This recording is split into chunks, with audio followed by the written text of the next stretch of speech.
Hello, everyone. This needs to be spoken about, and actually ad nauseum. The problem is that it would take probably hours if you went into proper detail to be able to actually explain how bullshit all this is. So just as a quick overview, ODOT and Oregon, its government as a whole, in other words, is wildly corrupt, especially financing. So basically, budget, money. Anything that involves money, Oregon has been infamously corrupt with since its inception.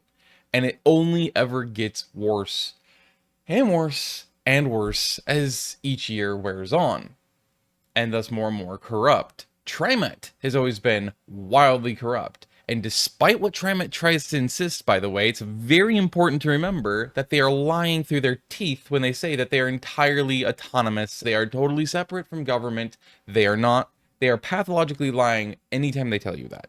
Just keep that in mind, because they are literally formed by the state of Oregon's government in, I believe, 1967, when they took over for Rose City Transit and a bunch of the other little local private transit agencies.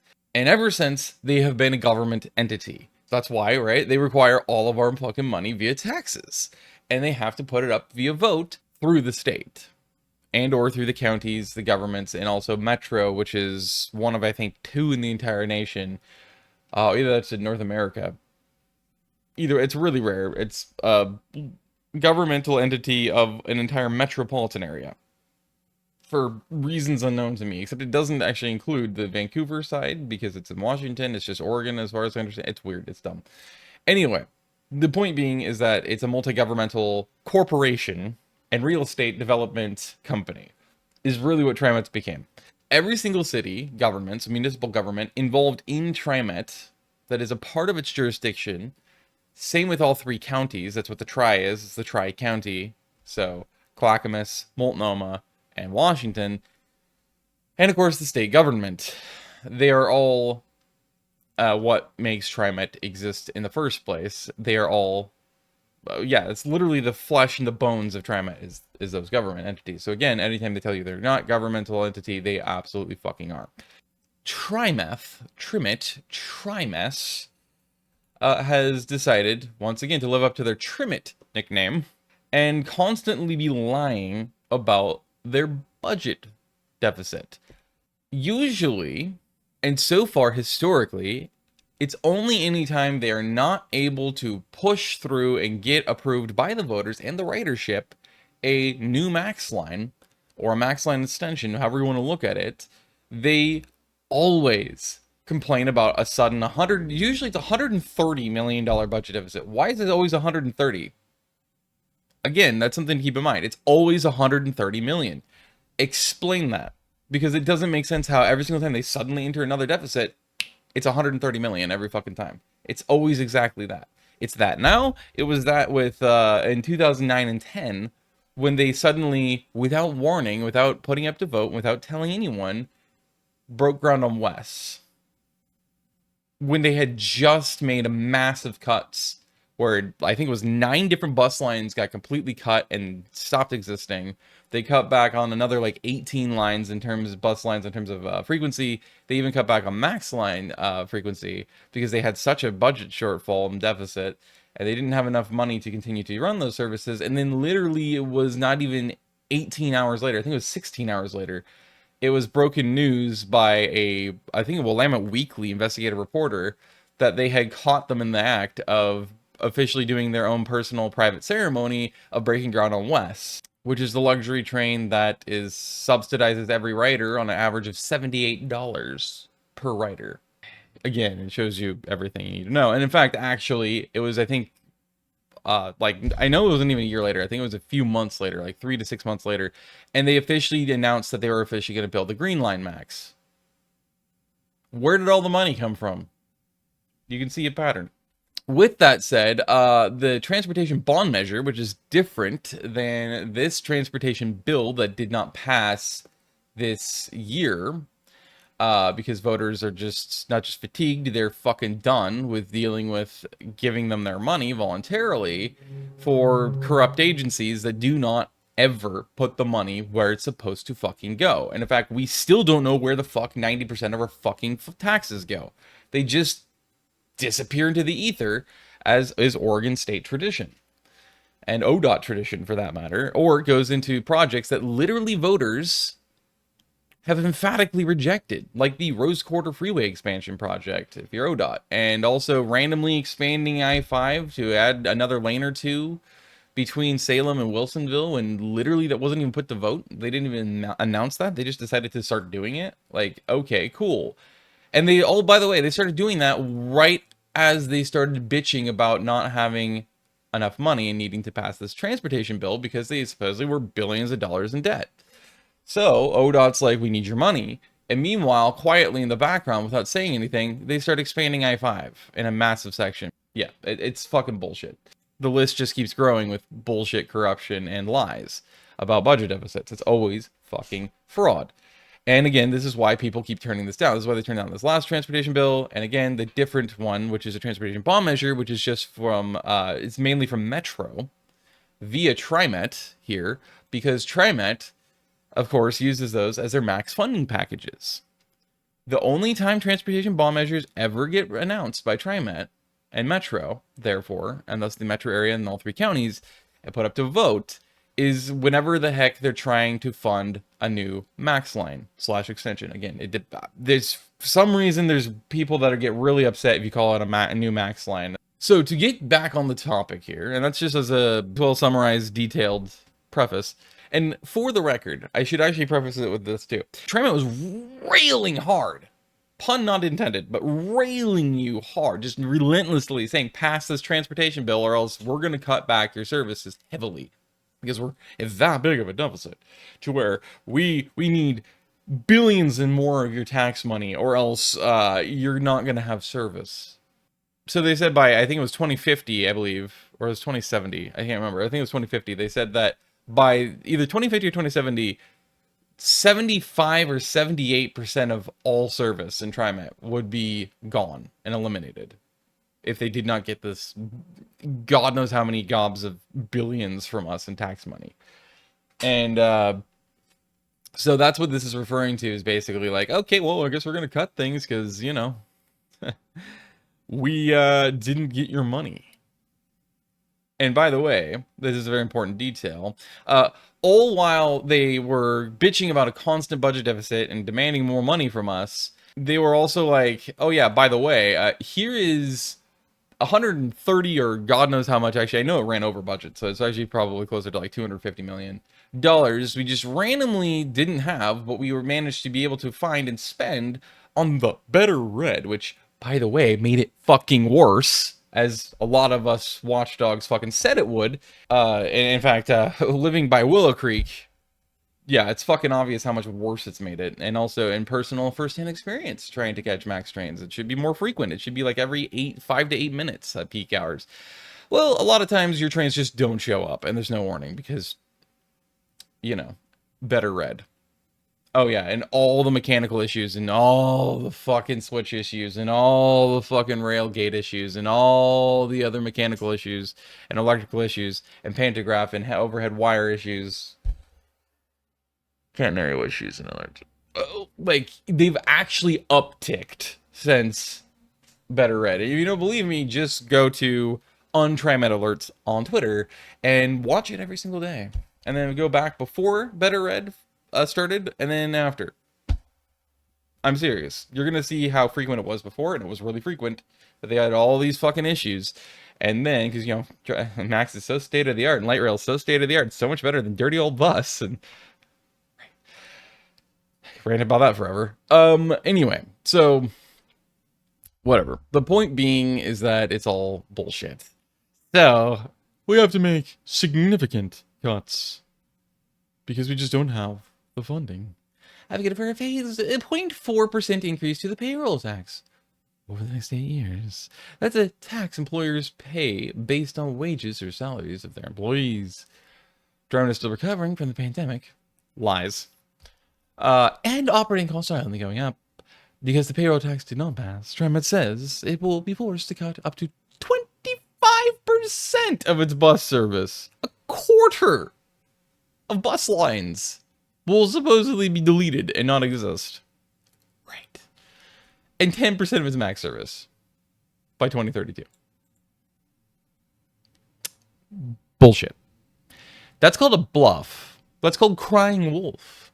That's called preying on your emotions. That's preying on your fears and insecurities. It's preying on you. That's all that is. This is a scare tactic. It's fear-mongering is what it is. And if they do that, I'm not going to lie, and I'll probably say this multiple times in this video, that's a good thing. It's a horrible thing for everybody in the now and in the short term. But say by 2050 or 2075, whatever the fuck it was, when they'd have 75 to 78% of all their service gone and eliminated. By then, I guarantee why it would be a fabulously good and beneficial thing for everybody, especially long-term, therefore, is because that's exactly why and how TriMet was formed in the fucking first place, to take over a nearly bankrupted Rose City Transit amongst the other tiny little private operators of public transit in the region. That's how it was formed. So if it comes to push comes to shove and it ends up there, long term, I mean, we'll have to wait a long time, especially 2075. But it'll be worth it, I think, to suffer in the next 20, 25, or potentially upwards of, God forbid, like 40, 50 years. Because then, and especially by then, I think, with what we know now and the things that we're experimenting with and doing across the country, I actually think there's a great chance that instead of the state forcing another mandated takeover and reformation of TriMet, in this case, whatever the fuck you want to consider it, they'll call it then, would actually be a lot of different communities and cities coming together and people rallying together, bringing their funds together and funding their own community transit systems.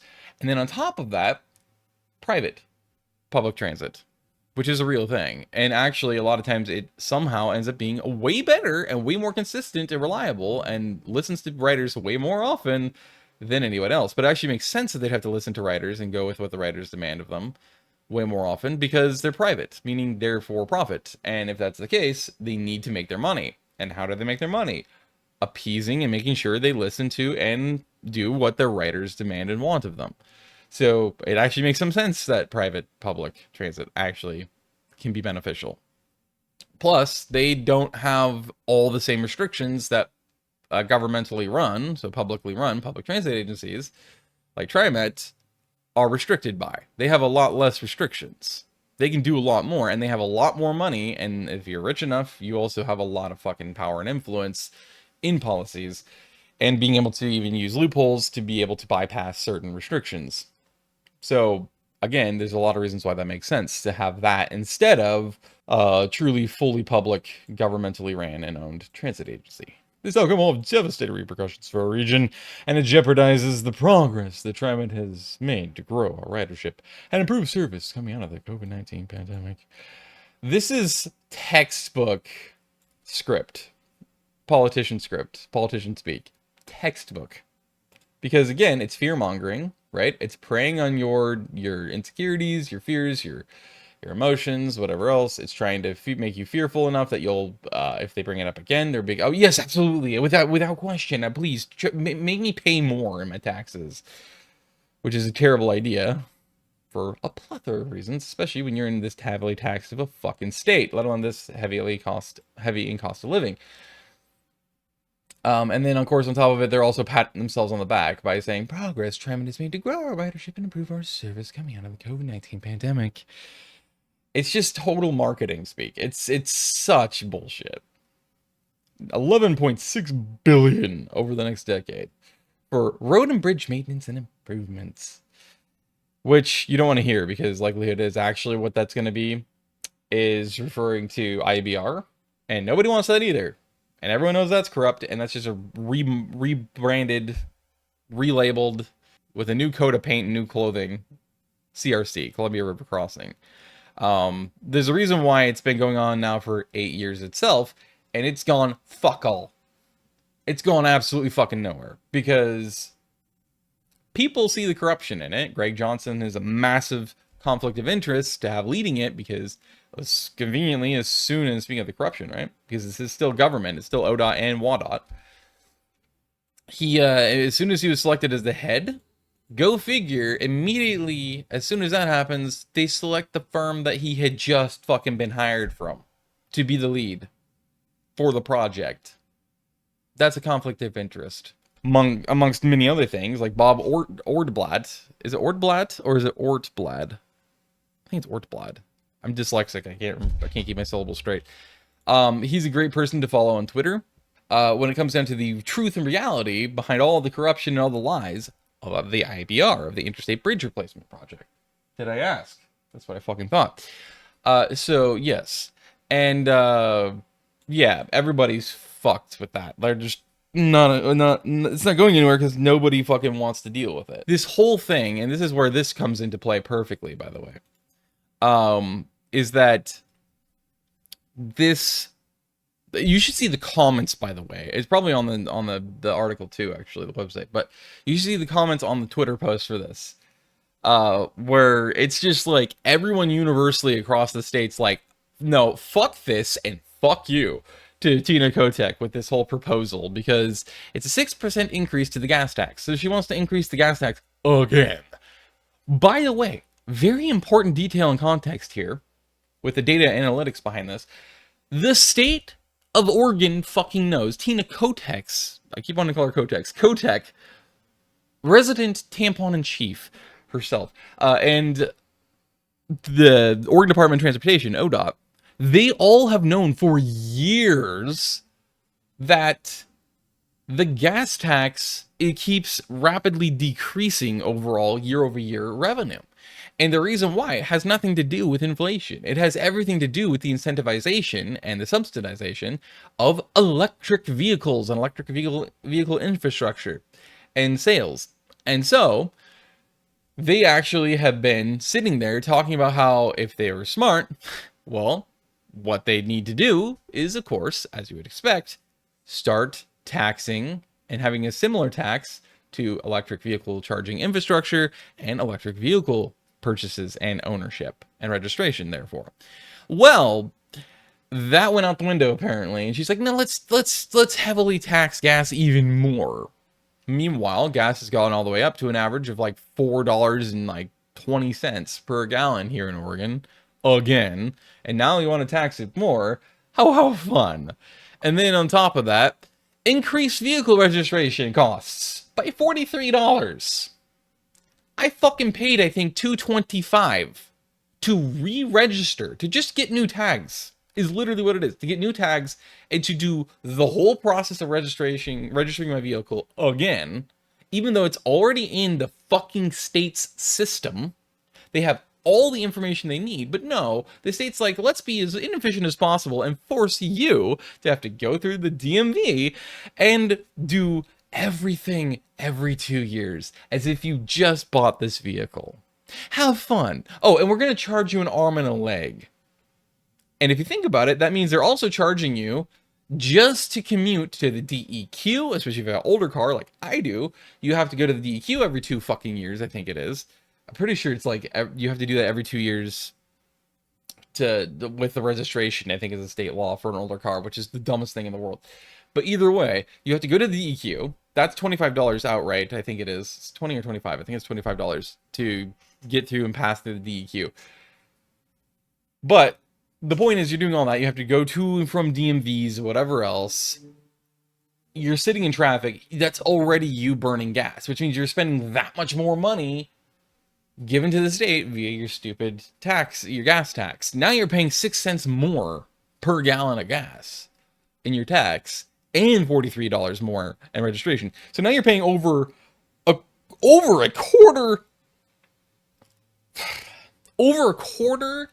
of $1,000 to re-register your fucking car and get new tags. It's literally effectively just getting new tags and then getting the exact same paperwork with a different date on it. Oh, and by the way, yeah, that also says corruption and woeful financial mismanagement on the part of the state of Oregon by forcing endless amounts of people to have to constantly be going in every 2 years to all these different fucking facilities. It's a waste of fucking money. It's a total waste of money. They could save so much fucking money if they just streamlined it and made it like, okay, is it the same vehicle? You didn't like legally change your name? Okay, cool. Everything's the same. Literally, like, give us your VIN to verify, say, right? And your license to verify that nothing changed and it's legal and it's current and your vehicle is in fact still the same vehicle. And then that way they can do Carfax, so that way they can also verify that you have not been in accidents if you say you haven't been, and all this other things like that. So there hasn't been like any fixes. Your car isn't suddenly like had to have a big repair, like an engine replacement or be rebuilt basically or something like that on it. And then that way they can verify everything, and then boom.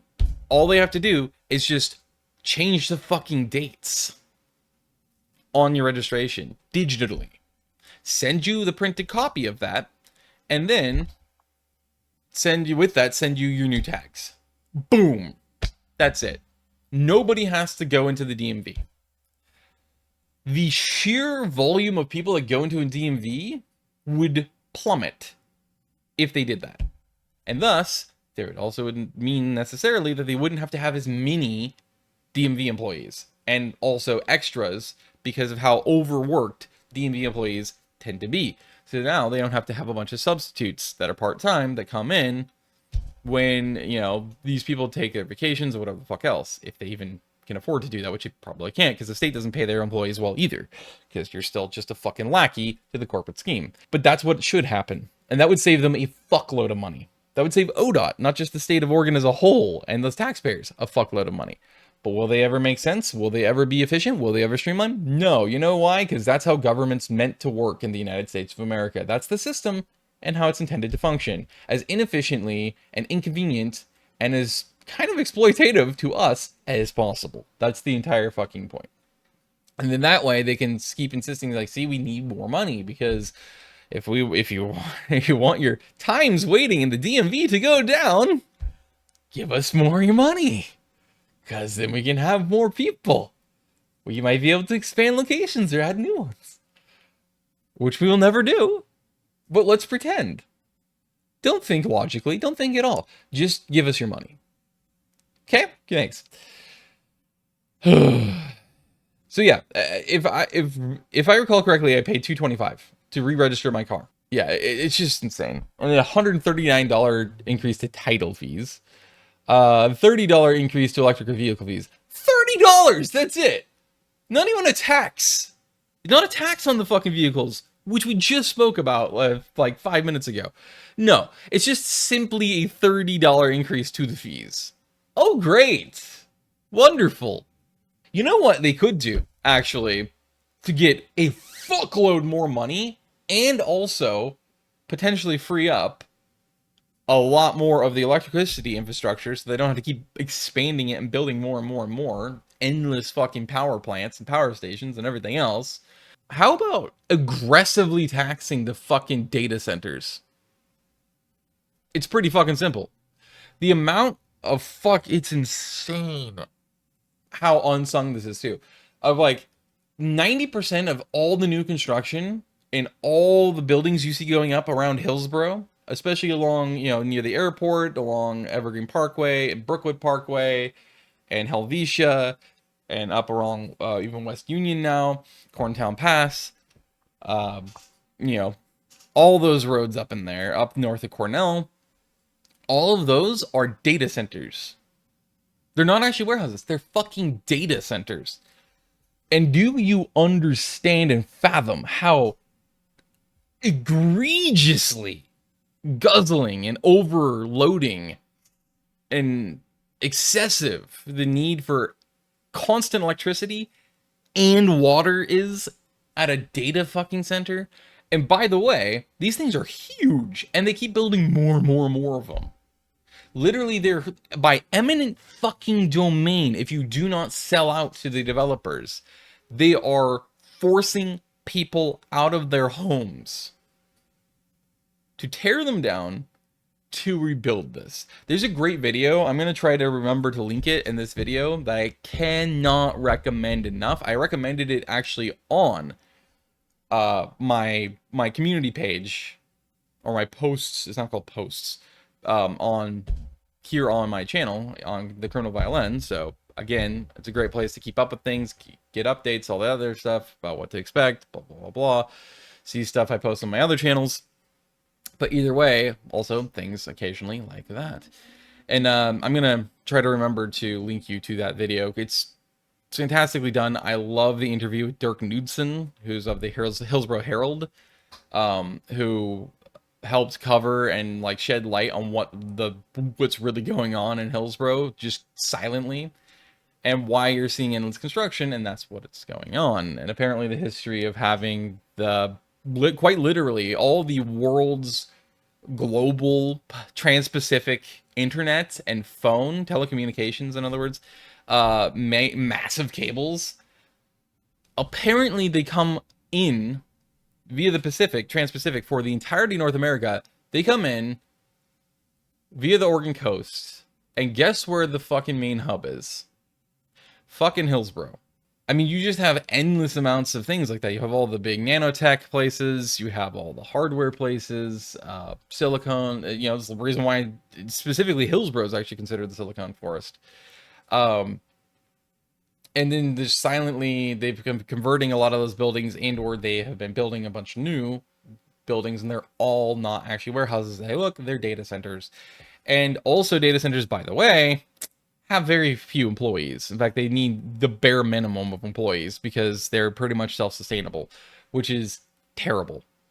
If you ever wondered, by the way, like say if you kept track of like the land that they're keeping clear, especially in like these perfect lines and rows and stuff like that, and in pretty broad areas across the region, especially here on the west side.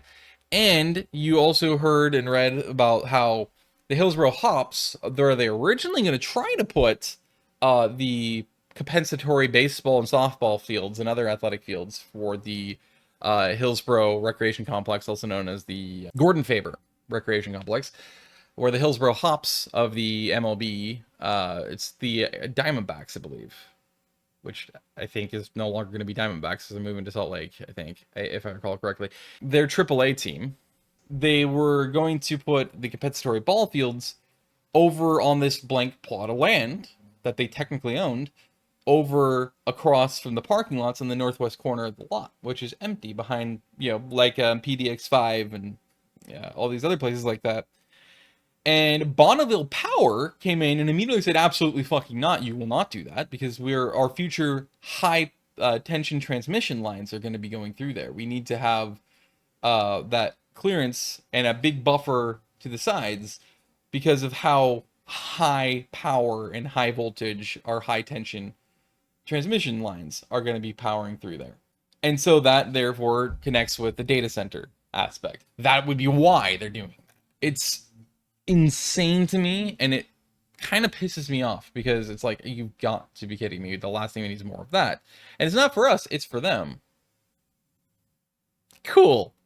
So, as long-winded as that was, more to my point, therefore, as you could probably understand and fathom by now, of why, instead of all this, maybe just borderline inhibitively tax the data centers and the big tech giants that are existing in Hillsborough. Because we're not benefiting from it. In fact, we are actually hurting from it because people are losing their homes, they're being forced out of their homes, or if they don't sell and they aren't eminent domained, they end up like a historic house in Hillsborough near the airport, where all the other data centers are, where they're surrounded by data centers now, and the airport, and they can no longer sell. And in fact, their insurance won't let them reclassify it, and they won't actually let them sell it either, because they also, City of Hillsborough, without our permission, has rezoned residential areas. So there's like a handful of houses that literally are just fucked. Like, they can't sell it, they can't insure it, they can't do anything with it. They're not technically in residential anymore, now they're industrial. So they're just fucked. Data centers have like no employees, and a lot of these warehouses that were manufacturing stuff are literally transitioning to being data centers themselves. A lot of them already have, more are doing that. So as a result, that's that many more hundreds or potentially thousands of jobs that are being lost that'll never be recovered as long as data centers are allowed to continue to keep expanding and adding and existing in the region. You want to know why PGE, Bonneville, and Pacific Power are all paranoid and losing their minds and need as much funding as like in the billions as they can get to try to expand their power sources? Data centers, big tech giants. That's why. Not us. Them. It's not even really necessarily the electric car infrastructure, although that definitely doesn't help. So, you know, again, more to the idea of how about instead just borderline prohibitively taxing the life out of these big tech giants, and especially the ones that are doing and want to do data centers. Make the data centers pay an egregious amount and reform the taxes, which they already have done apparently to an extent with a certain either House or Senate bill that passed through this session early this year. But like to completely overhaul it so that literally none of us will ever have to pay a penny tax-wise, or fund basically the power and the water bills of these fucking data centers. They get an egregious amount of money. They get billions a year from that. But no, it's us who get fucked, because after all, we live in a corporatocracy and a kleptocracy. And we don't matter, except as money and pawns. Yay! Anyway, so this is all bullshit. This is fucking dumb. It's so bullshit. The payroll tax didn't pass. What should she do? She's like, and we're going to increase the payroll tax again anyway. But instead of 0.4, it's 0.1. Cool. But yeah, like I said, I love how collectively everyone in the state has just revolted immediately against this. And everyone collectively, including TriMet writers, like, how about fuck you and fuck no? This proves that, thank God, and I'm so happy about it, Oregonians and Oregon voters, therefore, are getting wiser. They're wisening up to the scam. And they're saying, you know what? Fuck you, ODOT. Fuck you, Oregon. We are okay. Literally, this is basically what people are collectively saying, is that we're okay with losing our transportation, our public transit. We're okay with having the I-5 bridge potentially collapse into the Columbia River. Genuinely, like we literally are. We are okay with risking that. We are okay with, as much as we hate it, we are okay with letting our roads further deteriorate and fall apart and get pothole laden, because they're pretty shitty in a lot of places. Yes, including in the Portland metropolitan area. But that's a different story because it has to do with ODOT and state ordinances and laws, which also make no fucking sense. But either way,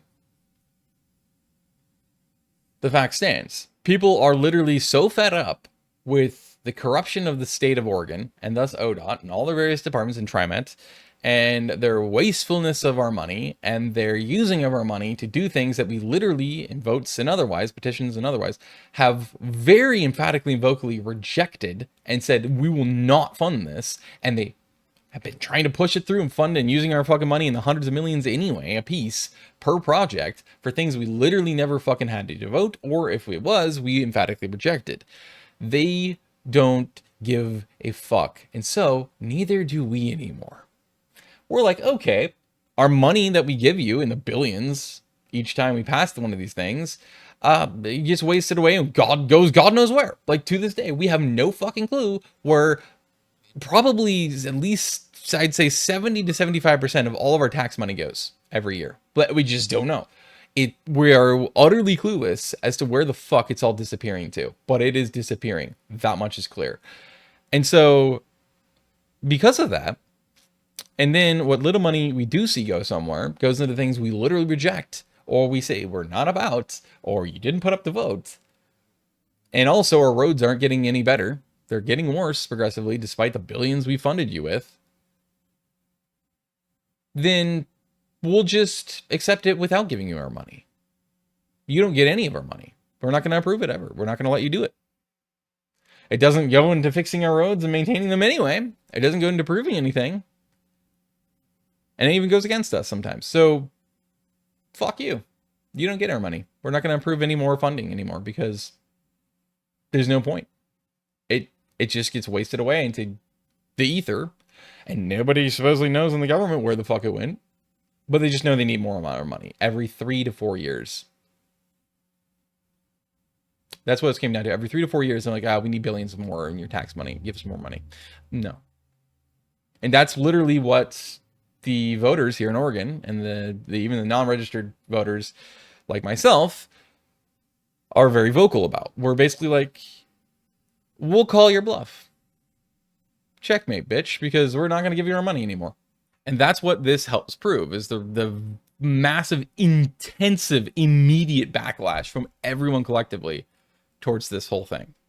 We already turned down and rejected the fucking, and petitioned against the fucking last transportation bill. We did the transportation bond measure, again, 2 different things, but the time before. But we just did that with this transportation bill. And so, yeah, this response, this backlash clearly proves that point, that people are so fed up. They're just like, absolutely not. We just turned it down last time. We petitioned against it because we don't want any of our money going to you, to a corrupt organization that doesn't do anything. So this all, again, is a net positive. Fucking Sam Dessou. Oh, man. I swear to God. There we go. It's based on past practice of how we fund these services. But that's the problem, isn't it? They're not learning from anything because they don't care. Because that's how the system is made to function. This one makes total sense. Green line being reduced. Orange line would make sense in reduction as well, because it's only really a downtown shuttle. Ever since its inception, it's only really been a downtown shuttle and Near East shuttle. That's it. Nobody really rides it to and from anywhere south of, like, right across the river on the east side. Literally, like, almost nobody does. The ridership drops off a cliff. It was just that section. Nobody fucking touches that line. So, and it makes sense because also, you know, voters, including in that corridor, which is the main thing that TriMet does, is they've always put it up to vote. 56% of the voters in the corridor of the orange line rejected it. But the majority of the businesses approved it. So that's why they just went through with it anyway. It's the key difference, actually, between the purple line and the orange line, is that the purple line fell to pieces because they got emphatically rejected by 80-something%. I think it was 80 or 86. I can't remember. I think it was 86. I'm pretty damn confident it was 86. It's been since 2016, I think. So it's been a long time. But like, everyone in that corridor, and I was living in that corridor, by the way, so I was one of them. And everybody was so pissed off at that proposal for the South Corridor project because they're like, absolutely fucking not. Like, people just wanted a true BRT. Not this our excuse that the FX2 is. A true, real, legitimate BRT. That's what we wanted. And we wanted multiples. We wanted the 62 to be that. We wanted the 56 to be that. And we wanted the 12 probably to be that, I would imagine. And actually the 76 as well. But fuck us, right? And so everyone was fucking pissed off about it because TriMet was demanded by the writers in the corridor that they heavily increase the frequency and thus the capacity of this 62 because it was so heavily ridden and relied upon when it was like every 25 to 30 minute windows. And their direct response, because this was a year prior to the proposal of the purple line, this is always how it goes, they did the opposite and they cut heavily back on its frequency and thus its capacity. And now it runs, ever since then, it's ran at about every roughly 45 minute to an hour and 10 minute headways. It's stupid. It's so fucking insulting. But it's so classically TriMet when they're about to propose a max line. And that's exactly what happened. It happened with the green line. It happened with the yellow line. It happened with the orange line. Or then it happened with the purple line. Because that's how they manufacture consent. That's how they manufacture support for a light rail line. They see you as so fucking stupid and desperate that you'll approve anything.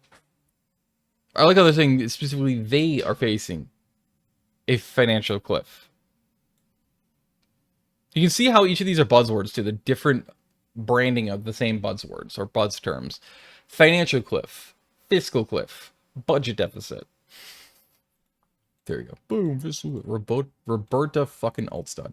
Do you know how much this guy fucking makes, the general manager of Sam DeSue? Also known as CEO, depending on what transit agency you're with. He currently makes $430,000 a year. The dude's a millionaire. To mismanage horrifically a transit agency.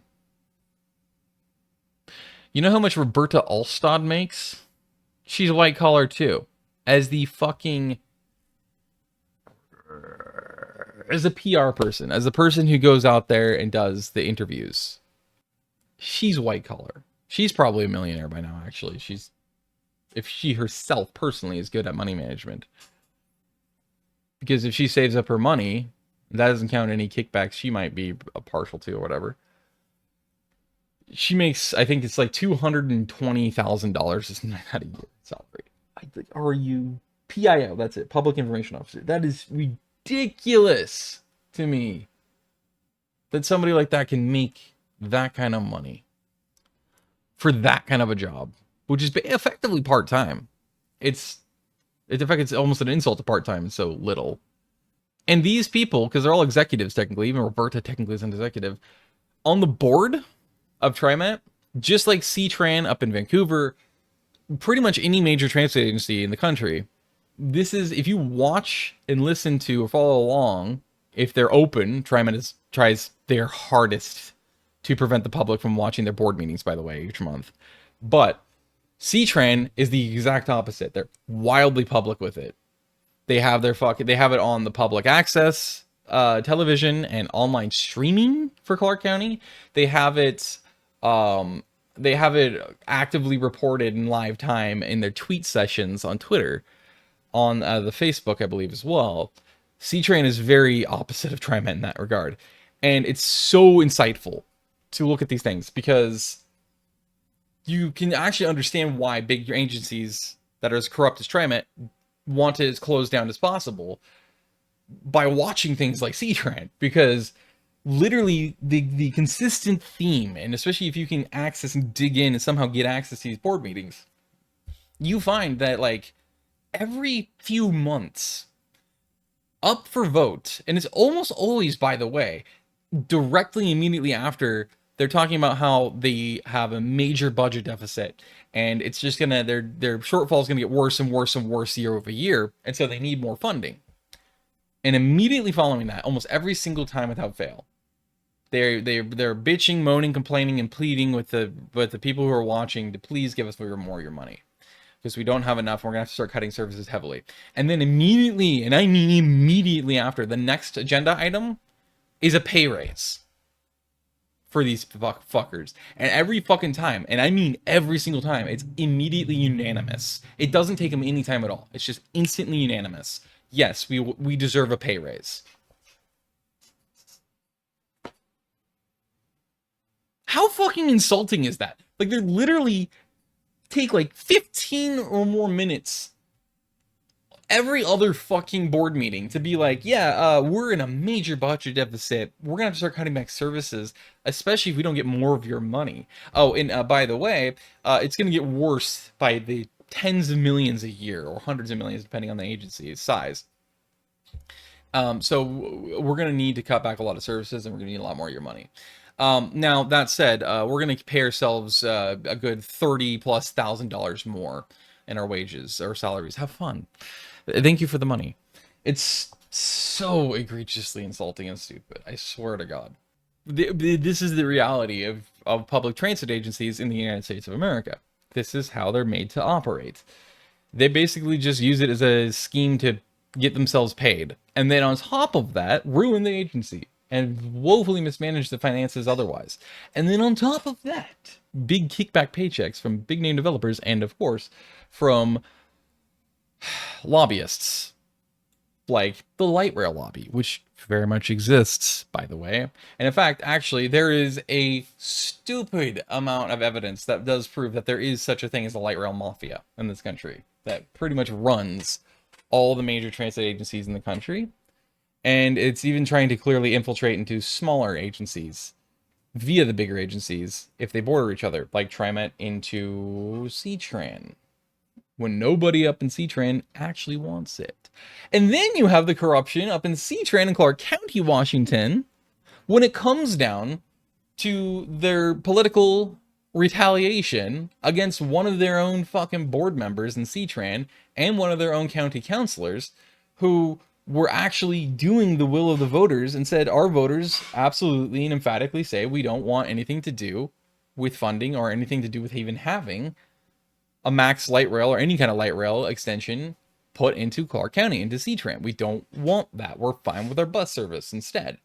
And that's obviously referring to the IBR, the Interstate Bridge Replacement Project. And lo and behold, go figure, as soon as she stands up against the rest of them and says, yeah, I'm going to stay steadfast in what we voted on again against it before, like we did before.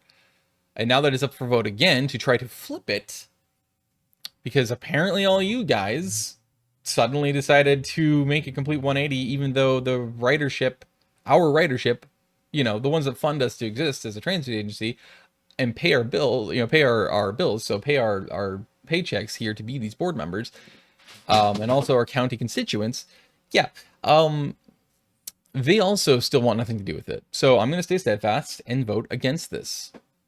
And I'm going to call out your corruption, because what the fuck are you doing? Deciding that you're going to pull a 180 and insist that universally and unanimously you approve being wholly involved and actually fully supporting pulling the yellow line max, the atrocity that is, across the river into Clark County. And then they politically retaliated against her the next day by kicking her off and banning her from the CTRAN board. And I believe she also suffered political retaliation in the county board of commissioners as well. I can't remember if she actually got removed from that too in retaliation, but there was something big with that, which is mind-blowing, because that again shows you how, even out in the wide open, how incredibly corrupt all of our transit agencies are, even down to the smaller agencies. Now, it's not anywhere near one of the smallest agencies in the country, or even in the state of Washington, it isn't, but it is, in the grand scheme across the country, one of the smaller ones. It's in the bottom half in terms of size and funding, for obvious reasons, but still. And that is pernicious, because it literally comes originally from TriMet and all of their connections and all of their backers and their lobbyists. And yeah, like the voters up there, the ridership of CTRAN, the voters in Clark County and in Vancouver proper and everything, they all still are wholeheartedly, the mass majority, against involving light rail in the IBR. But they're still trying to force it through, to the extent that the only reason and only way it's logical and possible that the entire board of commissioners for CTRAN and most of the county commissioners would suddenly do a 180 and it was sudden, just like a sudden 180 and flip, where they were emphatically themselves against it, to all of a sudden, oh, we really need this and we really want to fund this and this is such a great thing, and promoting it and all this other stuff and being like, we need to approve this unanimously, and if you don't, we're going to retaliate without hesitation, very publicly, because you have to vote in line and in lockstep with this. The only way that's possible is if every fucking one of those fuckers were paid off. They got fucking paid, as in full corruption. They got fucking paid, probably by some lobbies, light rail lobbyists, and thus connected to TriMet, I'm sure. TriMet, and even the state of Oregon might have actually funded it too, to try to pay them off and buy their favor, basically, to do that 180. The only possibility is that, literally.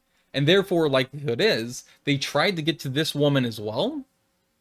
And then when she refused, and she made it clear that she was not going to back down from this, and her no, especially on behalf of the voters in her jurisdiction, in her district, that likelihood is those lobbyists and the IBR program and everybody else and all associated, you know, entities, even if that was governmental, basically told them, you have to kick her off. You have to retaliate, because she refused to accept being paid off and bought to flip.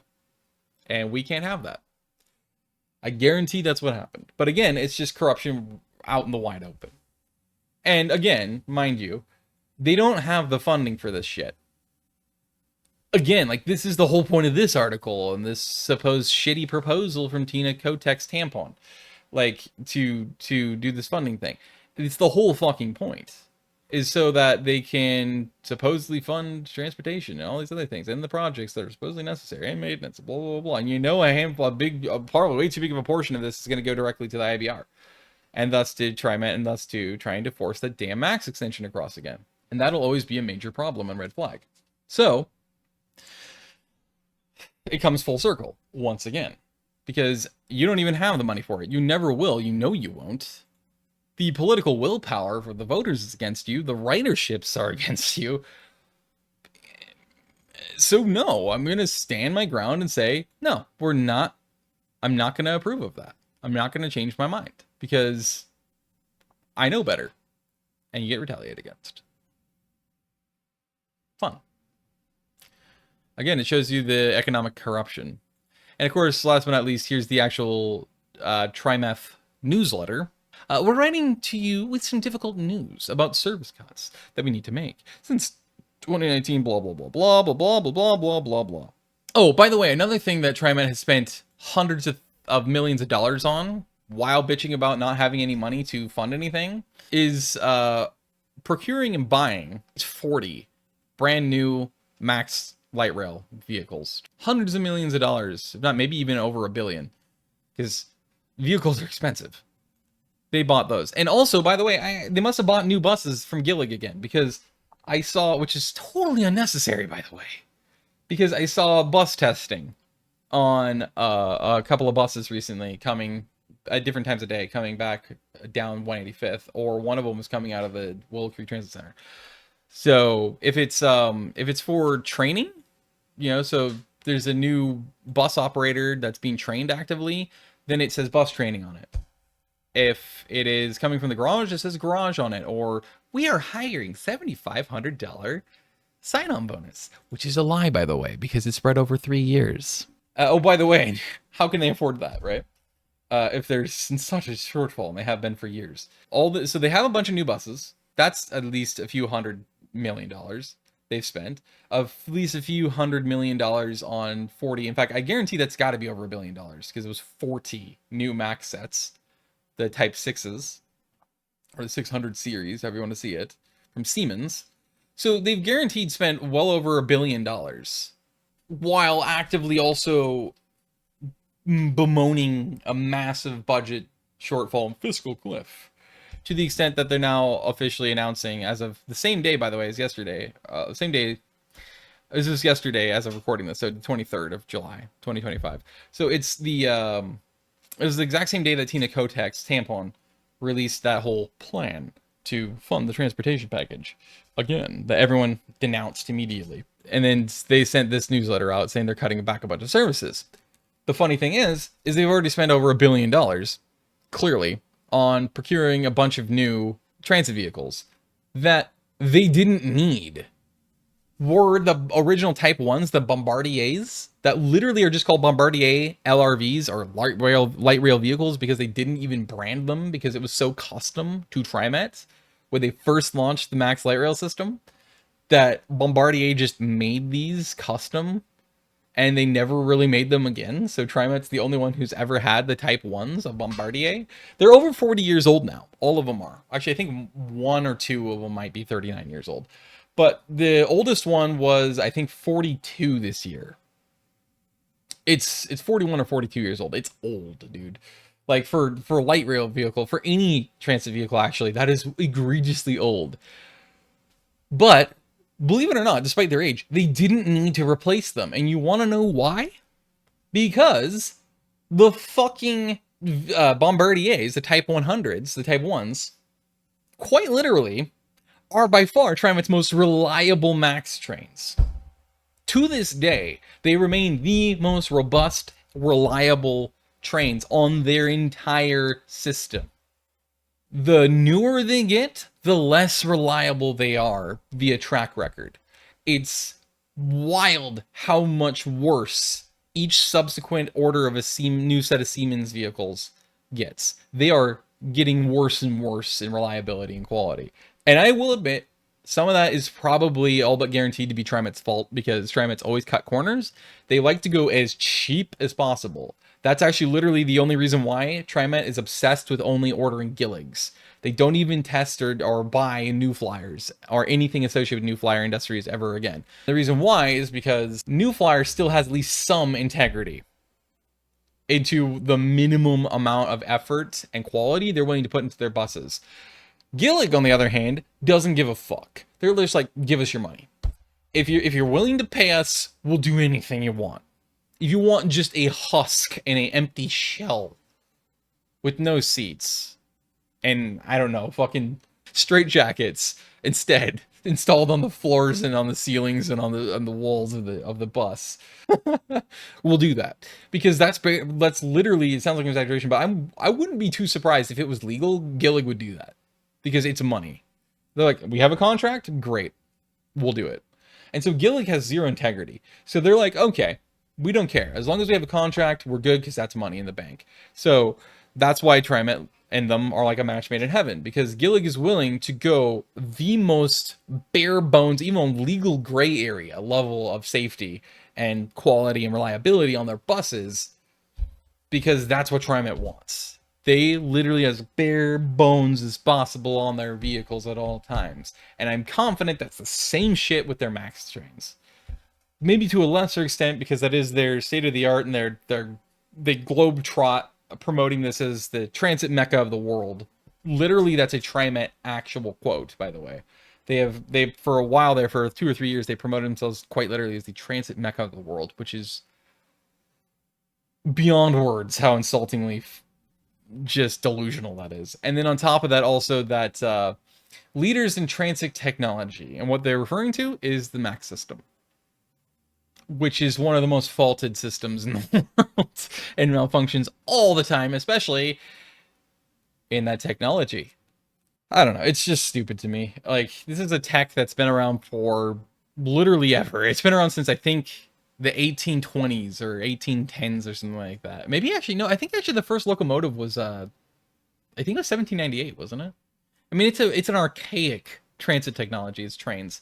And they still apparently can't figure out how to deal with a twig, or like a little bit of rain, or a little bit of ice and snow, or a little bit of heat, so 90 plus, because it might warp. It might melt the catenary, it might pantograph catenary wires, and it might warp the wheels and or the pantograph and or the tracks, literally. So they're limited to 30 miles an hour max in the entire system if it's 90 plus forecasted. But, you know, we're leaders in transit technology via the Max system, clearly. I mean, all this comes full circle, too. It's ridiculous, right? Because then you have to think about the Better Red project.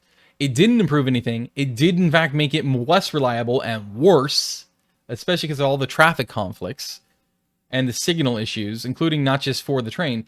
It's for the fucking traffic and pedestrians themselves. This fucking intersection down here, 185th and Baseline, is miserable now. It was already horrible before, to the extent that they literally had to ban left turns off of eastbound Baseline onto 185th because it was so unsafe, because there just wasn't enough space between it and the railroad tracks. And again, it wasn't safe because of the angles and everything. And then on top of that, they therefore decided, okay, we have to ban that. So here, let's put a fucking loop around the fucking, you know, a loop where you have to go across 185th, go around, and then have another stoplight and wait God knows how long for traffic that's not going to stay behind the now fainted line. Like, literally, there was a painted line to stop behind because of a traffic signal, which is very obvious where it is. And it faded. It's literally has never been repainted again. I don't think if it was there, fully freshly pre-painted, I don't think people give a shit, because people are so arrogant already before then, before this Better Red went through, and now they have the red line, which is technically just a blue line going through as well. The adding of that made them like infinitely more arrogant and impatient. So like, especially during rush hour. So like, you get stuck there indefinitely on that stupid tiny little super sharp loop. and you get stuck at that signal, even if you have a green, you're blocked because everyone fills that fucking gap and that space. Nobody's willing to risk having to wait any longer. And now the signals, traffic signals there at the intersection are so royally fucked that it's almost like they're confused because of the rail crossings, how frequent they are now. Because, and actually how erratic they are. Like, they're not on a predictable schedule at all, by the way. To where the green light for north and southbound 185th, which is the much heavier used and bigger thoroughfare, there will be signals, points in time, where the traffic signal will give you a green for literally 5 seconds. It'll go green for 5 seconds. That's it. And then it has to go quickly back to red. Why? Another train's going to start to cross. So here goes the crossing gate arms. Whee! And a lot of times, it's worsened because, remember that erraticism I talked about? A train will go and cross, and now because of how many trains there are, and the crossing, and also it's a very famous fucking crossing for suicides by Max trains, they crawl now. They crawl from, like, El Monica to Willow Creek, and vice versa. They crawl. And I mean, when I say they crawl, they fucking crawl. It takes them a long time to reach the fucking cross point, and then cross it. And because of that erraticism, sometimes they're not synced. So there'll be one train that'll go, say, towards El Monica. The crossing arms will either stay down for like a solid minute straight before the next train finally comes into view from El Monica the other way, or say vice versa. Either direction doesn't really matter. And then finally go up, or what's worse, and this is what causes those 5-second windows, is the crossing gates will finally go up after one of the trains goes by. We'll get a 5-second window to our green light, and then the crossing gates go back down and we get a red again. Why? Because the other train finally decided to start crawling through. And now you have to wait, on average, about another minute before the crossing gates go back up. But usually in that sequence, then baseline continues to get a lot longer lights, and the turn lanes for some reason get their lights first. So then you're still waiting another, on average, say a minute and a half at the light, at a red, forever, before finally you get a proper green again for the next, God knows, like 3 to 6 minutes, probably on average, especially during peak hours. It's shitty. It's so bad. It's so fucking bad. And yeah, it's just ridiculous. I could rant about the better red and how much worse it's made everything in infinites. Like, you know, people are like, oh, they try to defend it, like, actually, you know, they spent those hundreds of millions on it because it improved it. It fixed a lot of problems. They replaced and upgraded and updated certain signals and like switches and crossing gates and everything else, you know, the infrastructure. And so it's way better, man. It's more streamlined.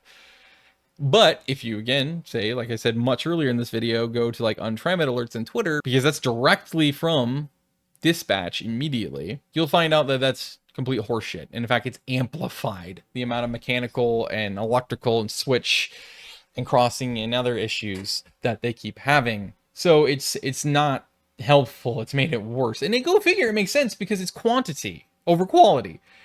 You did that so you could have even more, like double the amount of trains going through that corridor.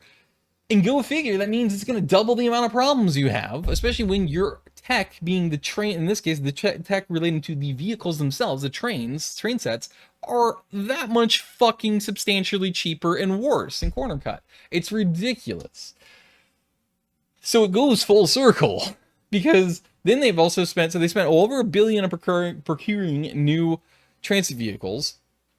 They're expending a bunch of extra money on trying desperately to advertise and get as many new operators as possible. And they're paying it to developers, and they're paying it to fucking traffic and transit engineers like fucking Jarrett Walker, which that guy is a fucking idiot. He really is. He's a fucking clown. But anyway, they do that, and then to lobbying.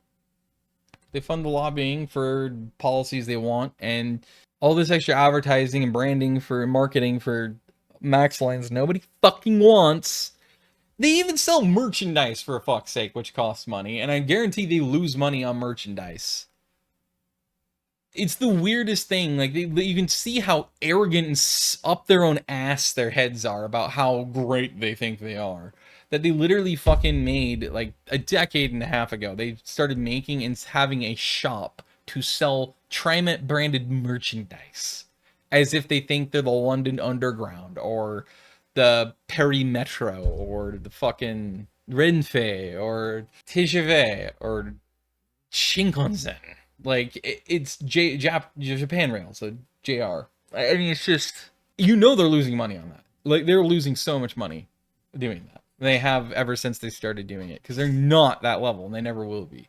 Advertising for, you know, attempting new max projects and lines like the downtown tunnel and the IBR, extending the yellow line across, and nobody fucking takes the yellow line. It declines in ridership every fucking year because it's so shitty. And they're trying to do that, and so they're funding that. And then they have to fund the advertising for the Southwest Corridor project, which they haven't really done much for, but that's still included. And then they have to fucking do...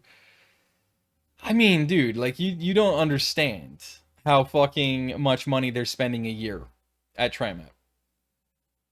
And yet they bitch about not... And on shit that nobody fucking wants and even was rejected, let alone that they don't announce or whatever. And on pay raises to themselves multiple times a year. Occasionally international trips to look at other transit systems. Yes, that's legit. I'd say they do that at least once a year, it seems like. They did that this year as well. I can't remember where they went. Somewhere in Europe. I don't remember where it was, but they went there. The list goes on. It genuinely does. It's ridiculous. And yet, they demand more of our money. And who knows where the rest of this fucking money's going either. Like, it's just ridiculous.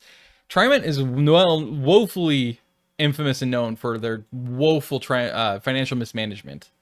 And also their lack of giving a fuck about their employees, especially their operators, and about their ridership. They genuinely have never given a fuck. They always pretend they do, and they don't. You know what happens to all the surveys and everything else? They laugh at them, and then they throw them in an industrial incinerator. They forget about them. Why? Because they don't give a shit. I wasn't going to do this, but fuck it. Let's just go straight to the actual important thing. Also notice how they're trying to be clever about it. Trip bill. 10% overall cut in service by 2027. Now close to $300 million gap between our annual expenditures. Yeah, and see, this is something that literally is universal in Oregon. It's ODOT, the Department of Transportation. It's the state itself and all of its departments. It's fucking TriMet and all the other, like, transit agencies. They always say this. It's like, yeah, you know, we have this massive budget deficit because we have this, we're overspending. This is what this means, is that they're saying, yeah, we are so good at budgeting, we overspend every fucking year. And then they claim, they always use the immediate defensive claim of like, well, no, it's because of the fact that this is the nature of public services and transit. The cost always outweighs the amount we're able to make in revenue and fare box and everything else. And, you know, so we just need more money. It's the nature of it. Just accept it and give us more money. No, we won't just accept it, because it means, and it does prove, yes, there is in fact a major budget corruption, a major set of budget corruption. You are woefully mishandling your fucking money that we are giving you in the billions of fucking year in funding. So fuck off and jump off a cliff. It's so fucking stupid. This is supposed to be the service cut proposals, so let's jump down. I don't want to hear your fucking stupid fear mongering. Reduce service on November 30th. That's not too far away. 2025 by cutting the frequency, or how often buses run, on the following. Some frequent service lines during evenings and mornings, not surprising. I would think that's the first thing you'd cut, is the frequent service. As much as that sucks, I think that's a good idea. But then again, actually, why not just cut back service on the least used lines? Make them into almost shuttles or something. Like, actually, they have a bunch of shuttle lines. You could get rid of the shuttle lines. You could get rid of the max shuttles, the max night shuttles. That's a great idea, actually. If you're not going to cut back a night shuttle, don't cut back the airport one. That makes a lot of sense, actually. But yeah, cut back all the other ones. Or and by cut back, I mean, you could either cut them back completely, or you could just get rid of them. And I would actually get rid of them. Get rid of the Milwaukee night bus. So the orange line night shuttle. Get rid of the blue line night shuttles. So the 288. Anyway, the point is it covers the whole line at night for when the max stops. And so you have a night shuttle. In fact, they actually cut back the amount of max runs that go out to Hillsborough by replacing it with the bus service. You can get rid of that. You can get rid of the night shuttles on all the lines. Just don't get rid of them on the airport. That would make the most sense, I think, to start with. Get rid of that. Get rid of the Washington Park shuttle. That goes. The zoo shuttle. That goes. Any other shuttle services other than the ones to the airport, or the ones that are actually pretty useful and pretty well used, up to other eight other bus lines during all service hours. I like how they say up to, but they don't specify what ones. That's not okay. March 2026. We'll need to make additional service cuts effective March 2026.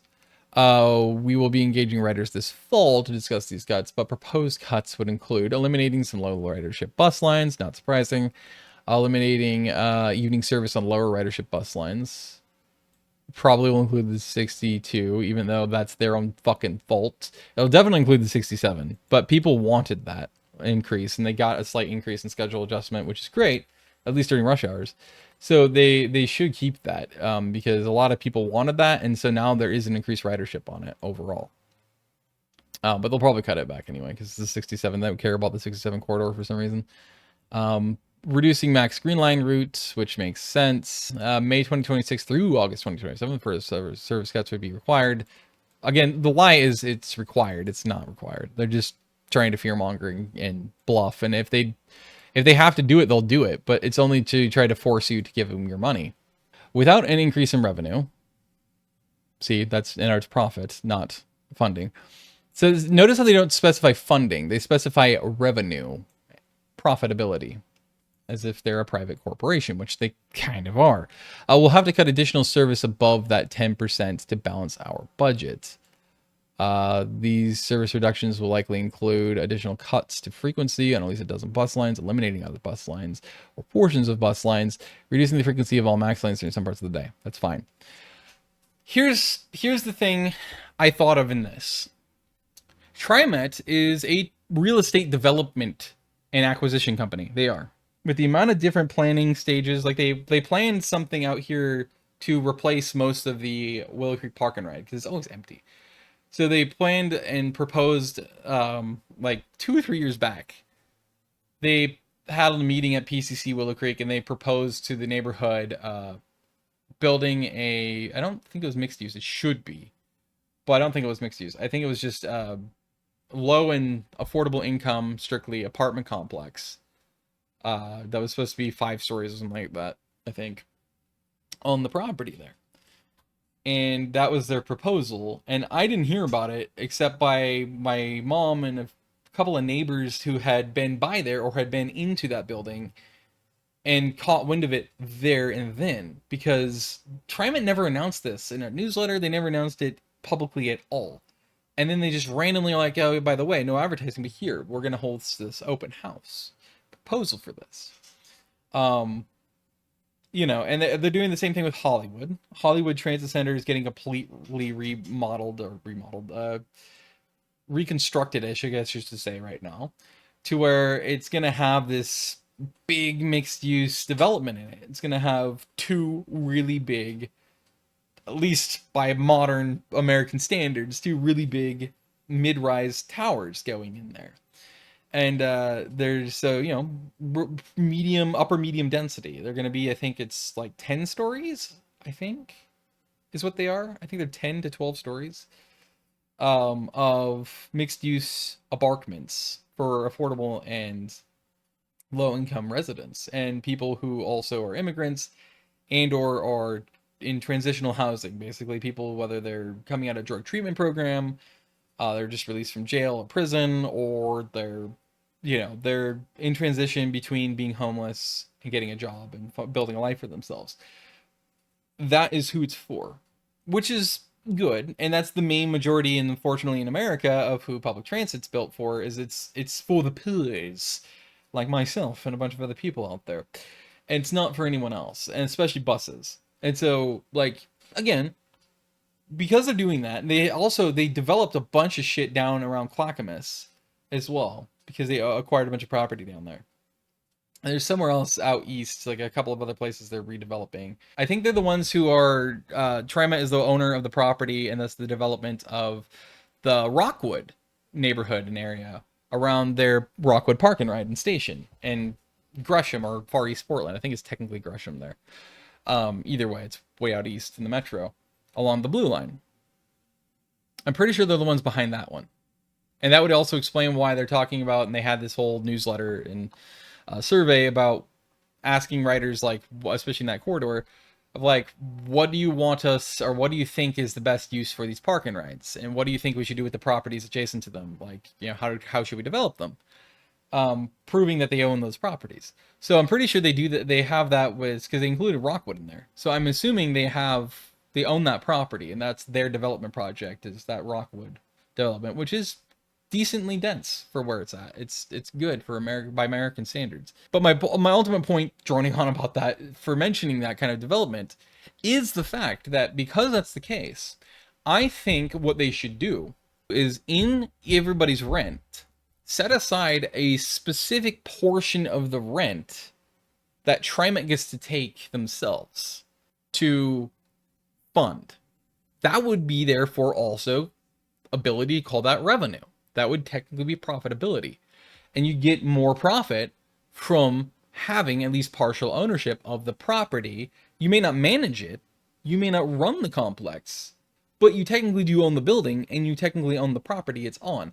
And therefore, there's no reason why you couldn't do that. And same with whatever revenue they get from the management companies, who then run and manage the properties, right? The complexes and the buildings, and even security there or whatever. They could actually charge them extra.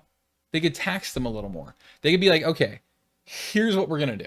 We're gonna charge, since you're not the residents and you're a corporation, we're gonna charge you a little bit extra every month in taxes, and we're gonna take a slightly larger cut of everything, so that way we can continue to add to our profit margins, our revenue sources, diversify it, and actually make more sense for us to keep doing. Because now we're actually have consistent, it's like, you know, you sell everything but the IP, the intellectual property. That's what the intelligent people do. That's what George Lucas did. He didn't sell everything. He kept the intellectual property rights to Lucasfilms and to, therefore, Star Wars. That's how he negotiated it. He kept the IPs. And that's why it's intelligent, is because now you sold it off, almost everything except for that, meaning that you didn't just make the money off the sale, you also are making buku bucks, like hordes more money, off of the intellectual property, because you fully own it. So anything that Disney sells that's Lucasfilm and or Star Trek, or sorry, I knew it was going to do that, Star Wars branded, George Lucas makes a fuckload of more money. He makes almost all of the revenue from that. That's why it's intelligent to do that, because then it keeps making money for you, right? It's a full, true diversity and intelligent budget decision, sales decision. So that's what TriMet should do with their properties, I think. Set aside a specific portion of the people's rent, so the residents' rent, that they'll just segment off and say, this is strictly for us to count as funding and thus revenue for our system. And then do what I just said for the companies, the corporations, the businesses that are running the management and the complexes, the buildings, including potential security firms that are doing consistent security there. Tax them, like add a tax or basically a charge, or increase the amount they're paying you a little bit more, so that way it's like an added fee that they pay you, so that way you are getting a decent extra chunk of revenue from them every single month. No matter what, you're going to be making that same revenue, and that's really good. So then you have double the revenue that they're making now. They would literally at least double it, if not potentially more, depending on. Now, that said, I had this thought as well, because it's mixed use in some of these places. You could charge the tenants of the community spaces / commercial spaces, or museum spaces, art spaces, gallery spaces in those buildings, you can charge them more. Or, again, same kind of thing. You can give an extra fee that they have to pay you every month, like an extra bit of rent, kind of like a deposit, but it's a monthly thing. And then and they can't recover it, of course. It's permanent. So that way you can take that as revenue as well, right? So there's an extra fee or tax or whatever you want to call it to help make it extra monthly revenue to continue to fund the system. Of course, the problem is that when you're a property development firm and you continue to own that property and development, you have to pay the taxes continuously on that property, and you have to, and on the building, and you have to consistently pay to maintain it. Whether you yourself are doing it or you hire third parties, which I'm sure they hire third parties. That's really fucking expensive. At the very least, there's a chance that we get close to self-sustaining and breaking even on how much they're paying per month to maintain and upkeep and pay taxes on those properties. But then again, since it's a governmental agency, there's probably a lot of loopholes, gray areas, and other things they're using to be able to no longer have to worry about all this bullshit. In terms of like worry about, I forgot what I was gonna say. I forgot my point. I've been going on for almost 2 hours, by the way. This is an hour and 41 minutes at the moment. And obviously I could go on, but then there's like also correlated or correlative subjects I could go on, branches basically off of this kind of shit with ODOT, with the state government, with TriMet, but I am not gonna do that. I'm gonna stay on just this topic for this video. So that is going to do it for this video. I may edit this, I might not, and even if I edit it, I'm sure it's gonna be over an hour. Probably substantially, but we'll find out. So like nobody's gonna actually watch this, especially through, except for Al. I know Al is gonna be watching this whole fucking thing. Probably Pooty, probably Ron, probably Rippy, so on and so forth. The usual crowd, Hobo. Anyway, that's that. So yeah, fuck TriMet, fuck the state of Oregon, and fuck ODOT. They can go to hell. Thank you very much. Good night.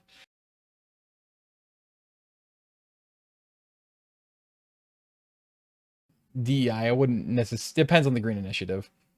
And funding abortion, yes, I do agree with that. By the way, because I'm going to say this and then everybody's going to be, there's going to be people are going to be like, that's not true. You literally, there is limitations. You can't get full-term abortions in Oregon. You're lying. I'm wasting my time with something that nobody's going to want to care about. But it's important to me. How far into a pregnancy can it be done? In Oregon, there are no bans or restrictions based on how far along in the pregnancy you are. Everyone likes to cry wolf and say you're a liar. You're hyperbolic. You're insert this here, a Nazi or whatever else. But go figure. Literally, it's on the state government's health department website. There are no bans or restrictions based on how far along in the pregnancy you are. You could literally be in labor and get a fucking abortion. Think about that. Not just full term. You could literally, which is redundant to say that, but like full term or say in labor. You literally can get an abortion in Oregon. They won't hesitate. It's okay. They'll let it happen because there's nothing against it. I'm sorry. Actually, I'm not sorry. There's nothing to apologize for. That is always immoral and unethical. It is completely and utterly fucking wrong. And if you support that, you are a fucked up piece of shit. You are a really fucked up human being. You are a terrible person. You genuinely are. That's not an opinion. That's a literal, observable, and fact. And it's technically even a statement of fact because you literally stated that fact by saying that you're for that and you're okay with it. It's so fucked up. Yeah, you know why? Because it's like a violent miscarriage. They literally, if it's the physical time, and this is very real too, there's a physical form, which is the most common form actually, which is why sedation is allowed and able to be done, is because they literally tear the infant limb for fucking limb. They take forceps, these specialized fucking forceps, up into your fucking uterus, grab and clamp onto a foot or whatever, and tear it apart. And your body, biologically, is made as a mother to fucking empathize with your child. You literally feel what it feels.